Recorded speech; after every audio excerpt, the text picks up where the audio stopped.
Welcome to this explainer. Today, we're diving straight in to demystify first hop redundancy protocols, or FHRP. We're going to learn exactly how networks manage to survive catastrophic device failures without anyone even noticing. So let's kick things off with a pretty critical question about vulnerability. Think about your own setup for a second. What actually happens when your default gateway suddenly dies? Look, the harsh reality is that without a backup plan, a single router failure completely cuts off all your LAN clients from the rest of the network. It is literally a catastrophic event that isolates all your end hosts. The result?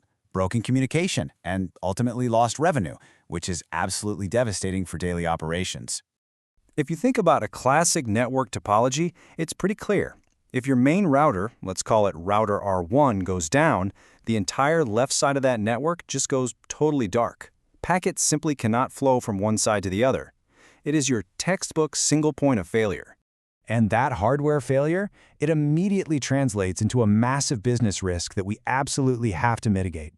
As the research notes, when the network is down, some companies lose customers or lose sales, affecting sales volume in the future. So building a highly available network isn't just an IT thing. It's essential to protect the bottom line. To build that highly available network, here's our roadmap for exploring the brilliant solutions designed to keep your data flowing even when the hardware inevitably fails. We'll cover the single point of failure, meet the virtual router, dive into HSRP, VRRP, GLBP, and finally, look at choosing your redundancy protocol. All right, Section 1, the single point of failure. Let's understand network vulnerability. Moving right along to Section 2, meet the virtual router, or, as I like to think of it, the phantom gateway. So, enter the first hop redundancy protocol, or FHRP. This is a family of protocols that allows multiple redundant routers on a subnet to collectively act as a single default router. Honestly, think of it like a stage play where multiple physical routers team up behind the scenes to present this perfect illusion of a single, highly reliable gateway to your end users. This is where that phantom concept really comes to life. You've got multiple physical routers acting as a team. They share one virtual IP address and one virtual MAC address. Because of this, your host configurations remain completely unchanged. That standby router is literally acting as an invisible understudy. The client devices never even realize a failover has occurred because, well, they're talking to a virtual mask, not a specific piece of hardware. Okay, Section 3, HSRP, the CISCO standard.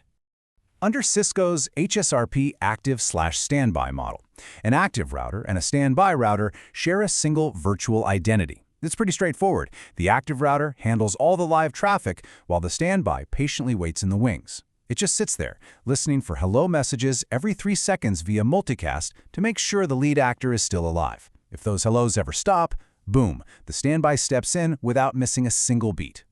Let's jump to Section 4, VRRP, the open standard.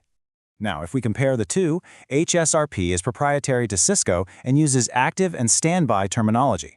VRRP, on the other hand, is an open standard developed by the IETF, and it uses master and backup instead. But here's the thing. While they both perform the exact same redundancy function, VRRP is absolutely essential if you're running a mixed vendor environment. It just uses slightly different terms for its leading and supporting actors.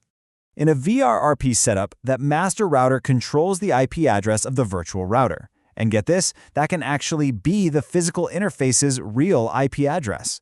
The backup routers are all configured and ready to take over the second the master goes down, which provides this seamless, continuous, dynamic failover. Which brings us to Section 5, GLBP, Gateway Load Balancing Protocol. Now, GLBP is a real game changer because multiple routers are actually active at the exact same time. Through the active virtual gateway and active virtual forwarders, this setup allows your network to balance the traffic load across all the available hardware. That means no router is ever just sitting there idle, wasting bandwidth. So how does this GLBP twist actually work? Well, it happens in 3 specific steps. First, the group elects one active virtual gateway, or AVG. Second, that AVG assigns unique virtual MAC addresses to up to 4 active virtual forwarders. And third, the AVG responds to client ARP requests by handing out those different MAC addresses. By manipulating the ARP replies, the AVG acts just like a traffic hub, directing different hosts to different physical routers, all while using just one default IP address. It's incredibly efficient. Finally, Section 6. Choosing your redundancy protocol. Let's consolidate this alphabet soup. Bringing this all together, your choice is really going to depend on your specific architecture. If you've got a purely Cisco environment, HSRP is a rock-solid choice. Need cross-vendor compatibility? You absolutely have to go with VRRP. Or, do you require dynamic load sharing across all your links so nothing sits idle? Then GLBP is your answer for sure. So I want to leave you to ponder a pretty critical question about your own infrastructure right now. If your primary router drops at this exact second, does your network survive, or does it completely flatline? Because having a resilient architecture is non-negotiable in today's world. I really hope this explainer has given you the tools you need to ensure your network always has a ready understudy waiting in the wings.